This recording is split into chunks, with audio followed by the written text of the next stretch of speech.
নমস্কার, আমি গল্প পাঠে মৌ। আজকে পাঠ করছি শ্রী বিভূতিভূষণ বন্দ্যোপাধ্যায়ের চাঁদের পাহাড় উপন্যাসটি। গল্প পাঠ যদি আপনাদের ভালো লেগে থাকে তাহলে অবশ্যই চ্যানেলটিকে লাইক, শেয়ার ও সাবস্ক্রাইব করে পাশে থাকবেন এবং আপনাদের মূল্যবান মতামত অবশ্যই কমেন্টের মাধ্যমে জানাবেন।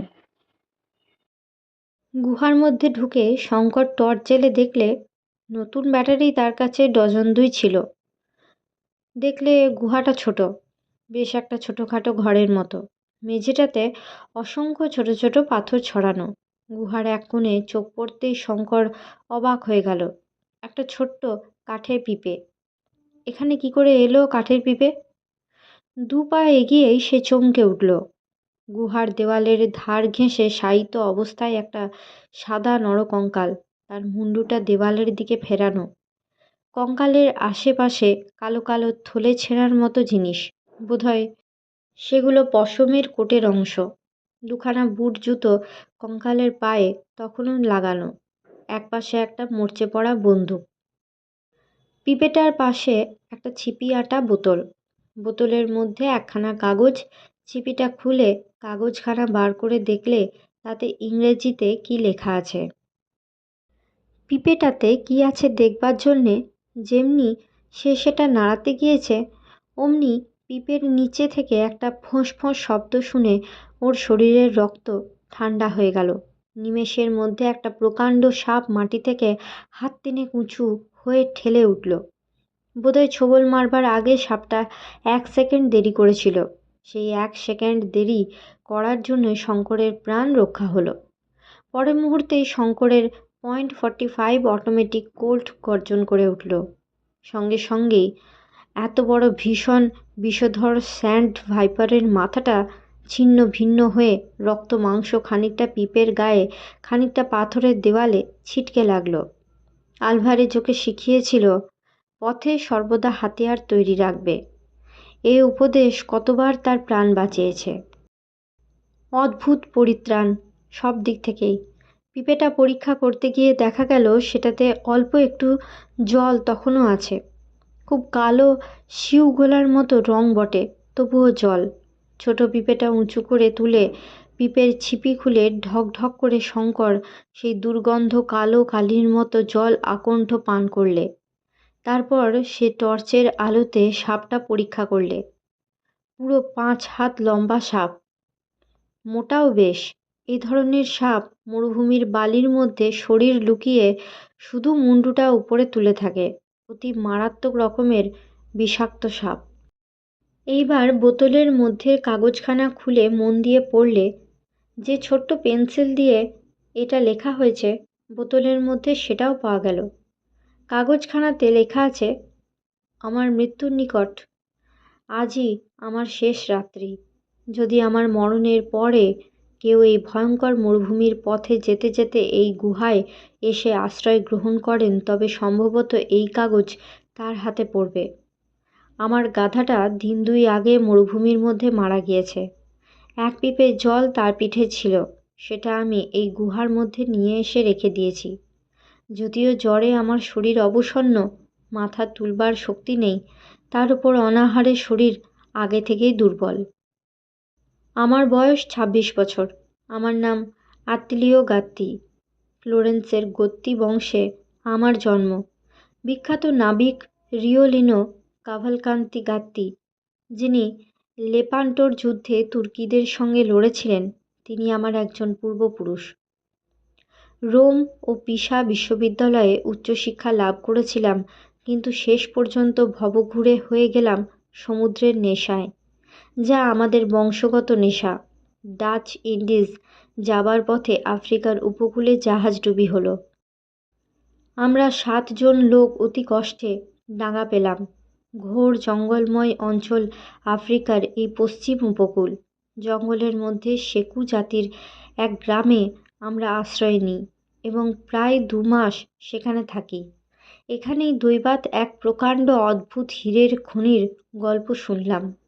পূর্ব দিকে এক প্রকাণ্ড পার্বত্য ও ভীষণ অরণ্য অঞ্চলে নাকি এই হীরের খনি অবস্থিত।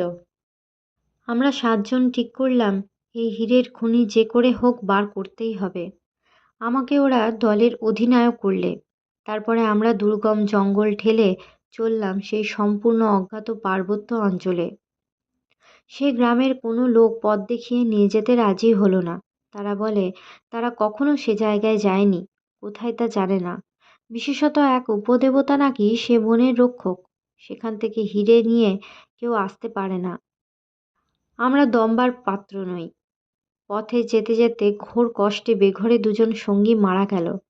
বাকি চারজন আর অগ্রসর হতে চায় না। আমি দলের অধ্যক্ষ, গাত্তি বংশে আমার জন্ম, পিছু হটতে জানি না। যতক্ষণ প্রাণ আছে এগিয়ে যেতে হবে এই জানি। আমি ফিরতে চাইলাম না। শরীর ভেঙে পড়তে চাইছে। আজ রাতেই আসবে সে নিরবয়ব মৃত্যুদণ্ড। বড় সুন্দর আমাদের ছোট্ট সেরিনো লাগ্রানো, ওরই তীরে আমার পৈতৃক প্রাসাদ কস্টলিরিওলিনি। এত দূরে থেকেও আমি সেরিনো লাগ্রানোর তীরবর্তী কমলালেবুর বাগানের লেবু ফুলের সুগন্ধ পাচ্ছি। ছোট্ট যে গির্জাটি পাহাড়ের নিচেই, তার রূপোর ঘণ্টার মিষ্টি আওয়াজ পাচ্ছি। না, এসব কি আবোল তাবোল লিখছি জ্বরের ঘোরে। আসল কথাটা বলি, কতক্ষণই বার লিখব। আমরা সে পর্বতমালা, সে মহাদুর্গম অরণ্যে গিয়েছিলাম। সে খনি বার করেছিলাম।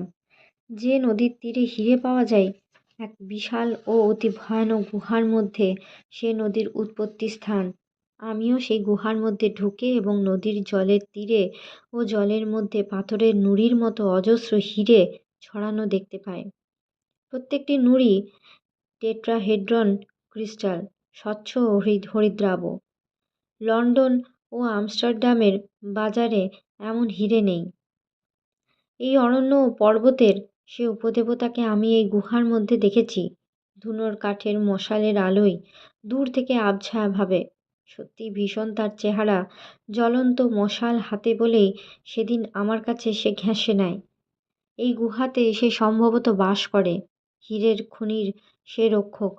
এই প্রবাদের সৃষ্টি সেজন্যই বোধহয় হয়েছে। কিন্তু কি কুক্ষণে হীরের সন্ধান পেয়েছিলাম এবং কি কুক্ষণেই সঙ্গীদের কাছে তা প্রকাশ করেছিলাম। ওদের নিয়ে আবার যখন সে গুহায় ঢুকি, হীরের খনি খুঁজে পেলাম না। একে ঘোর অন্ধকার, মশালের আলোয় সে অন্ধকার দূর হয় না। তার উপরে বহুমুখী নদী, কোনো স্রোতটার ধারা হীরের রাশির ওপর দিয়ে বইছে, কিছুতেই আর বার করতে পারলাম না। আমার সঙ্গীরা বর্বর জাহাজের খালাসি। ভাবলে ওদের ফাঁকি দিলাম বুঝি, আমি একা নেব এই বুঝি আমার মতলব। ওরা কি ষড়যন্ত্র আঁটলে জানি নে, পরদিন সন্ধেবেলা চারজন মিলে অতর্কিতে ছুরি খুলে আমায় আক্রমণ করলে। কিন্তু তারা জানতো না আমাকে, আত্মীয় গাত্তিকে। আমার ধমনীতে উষ্ণ রক্ত বইছে আমার পূর্বপুরুষ রিওলিনি কাভালকান্তি গাত্তির, যিনি লেপান্টোর যুদ্ধে ওরকম বহু বর্বরকে নরকে পাঠিয়েছিলেন। সান্তা কাটালিনার সামরিক বিদ্যালয়ে যখন আমি ছাত্র, আমাদের অঞ্চলের শ্রেষ্ঠ ফেন্সার অ্যান্টোনিও ড্রেফুসকে ছোড়ার ডুয়েলে জখম করি। আমার ছোড়ার আঘাতে ওরা দুজনে মারা গেল। দুজন সাংঘাতিক ঘায়েল হলো। নিজেও আমি চোট পেলাম ওদের হাতে। আহত বদমাইশ দুটোর সেই রাত্রে ভবলীলা শেষ করল। ভেবে দেখলাম, এখন এই গুহার গোলকধাঁধার ভিতর থেকে খুনি খুঁজে হয়তো বার করতে পারবো না। তাছাড়া আমি সাংঘাতিক আহত। আমায় সভ্য জগতে পৌঁছতেই হবে। পূর্ব দিকে পথে ডাচ উপনিবেশে পৌঁছবো বলে রওনা দিলুম। কিন্তু এ পর্যন্ত এসে আর অগ্রসর হতে পারলুম না। ওরা তলপেটে ছুরি মেরেছে। সেই ক্ষতস্থান উঠল বিষিয়ে। সেই সঙ্গে জ্বর। মানুষের কি লোভ, তাই ভাবি। কেন ওরা আমাকে মারলে? ওরা আমার সঙ্গী। একবারও তো ওদের ফাঁকি দেওয়ার কথা আমার মনে আসেনি। জগতের সর্বশ্রেষ্ঠ হীরকখনির মালিক আমি, কারণ নিজের প্রাণ বিপন্ন করে তা আমি আবিষ্কার করেছি। যিনি আমার এ লেখা পড়ে বুঝতে পারবেন তিনি নিশ্চয়ই সভ্য মানুষ ও খ্রিস্টান। তার প্রতি আমার অনুরোধ, আমাকে তিনি যেন খ্রিস্টানের উপযুক্ত কবর দেন। অনুগ্রহের বদলে এই খনির সত্ত্ব তাকে দিলাম আমি। রানী সেবার ধনভাণ্ডার এই খনির কাছে কিছু নয়। প্রাণ গেল, যাক কি করব। কিন্তু কি ভয়ানক মরুভূমি এ! একটা ঝিঁঝি পোকার ডাক পর্যন্ত নেই কোনো দিকে? এমন সব জায়গাও থাকে পৃথিবীতে? আমার আজ কেবলই মনে হচ্ছে পপলার ঘেরা সেরিনো লাগ্রানো হ্রদ আর দেখব না।